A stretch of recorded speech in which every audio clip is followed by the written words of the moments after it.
Hello friends, ನಮಸ್ತೆ friends. ಬೆಳಗ್ಗೆನೇ ಬೇಗ ಎದ್ದು ತಿಂಡಿ ಕೆಲಸ ಎಲ್ಲ ಮುಗಿಸಿ ಮಗನ ಸ್ಕೂಲಿಗೆ ಕಳಿಸ್ದೆ. ಹಾಗೆ ಸಂಜೆ ಕೂಡ ಆಫೀಸ್ಗೆ ಹೋದರು.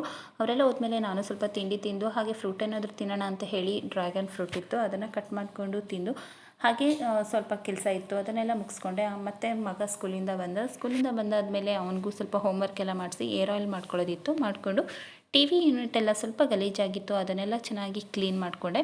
ಹಾಗೆ ಇವತ್ತು ಲಂಚ್ಗೆ ಅಂತ ಹೇಳಿ ಮೆಂತ್ಯ ಸೊಪ್ಪಿನ ಮೊಟ್ಟೆ ಸಾಂಬಾರು ಮಾಡಿದೆ. ತುಂಬ ಟೇಸ್ಟಿಯಾಗಿ ತುಂಬ ಚೆನ್ನಾಗಿ ಬಂದಿತ್ತು. ತುಂಬ ಜನ ಹೇಳ್ತಿರ್ತೀರ, ನಾವು ಮೊಟ್ಟೆ ಸಾಂಬಾರು ಮಾಡ್ಬೇಕಾದ್ರೆ ಮೊಟ್ಟೆನ ಸಾಂಬಾರ್ಗೆ ಹಾಕ್ತಿದ್ದಾಗೆ ಚೂರಾಗಿಬಿಡುತ್ತೆ ಅಂತ. ನಾನು ಹೇಳಿದ ರೀತಿಯಲ್ಲಿ ಒಂದ್ಸಲ ನೀವು ಮೊಟ್ಟೆ ಸಾಂಬಾರನ್ನ ಮಾಡಿ ನೋಡಿ, ತುಂಬ ಅಂದರೆ ತುಂಬ ಚೆನ್ನಾಗಿ ಬರುತ್ತೆ. ಒಂದೇ ಒಂದು ಮೊಟ್ಟೆನೂ ಕೂಡ ಒಡೆದೋಗಲ್ಲ. ನನ್ನ ಚಾನಲಲ್ಲಿ ಈ ಒಂದು ಲಾಂಗ್ ವೀಡಿಯೋನ ಅಪ್ಲೋಡ್ ಮಾಡಿದ್ದೀನಿ. ನಿಮಗೇನಾದರೂ ಇಂಟ್ರೆಸ್ಟ್ ಇದ್ದು ನೀವೇನಾದರೂ ಫ್ರೀ ಆಗಿದ್ದರೆ ಪ್ಲೀಸ್ ನನ್ನ ಚಾನಲ್ನ ಒಂದ್ಸಲ ಚೆಕ್ ಮಾಡಿ, ಹೇಗೆ ಮಾಡಿದ್ದೀನಿ ರೆಸಿಪಿನ ಅಂತ ಒಂದ್ಸಲ ಟ್ರೈ ಮಾಡಿ. ಹಾಗೆ ಇದೇ ಫಸ್ಟ್ ಟೈಮ್ ನನ್ನ ಚಾನಲ್ ನೋಡ್ತಾರೆ ಪ್ಲೀಸ್ ಸಬ್ಸ್ಕ್ರೈಬ್ ಮಾಡ್ಕೊಂಡು ಲೈಕ್ ಮಾಡಿ. Okay, thank you for watching.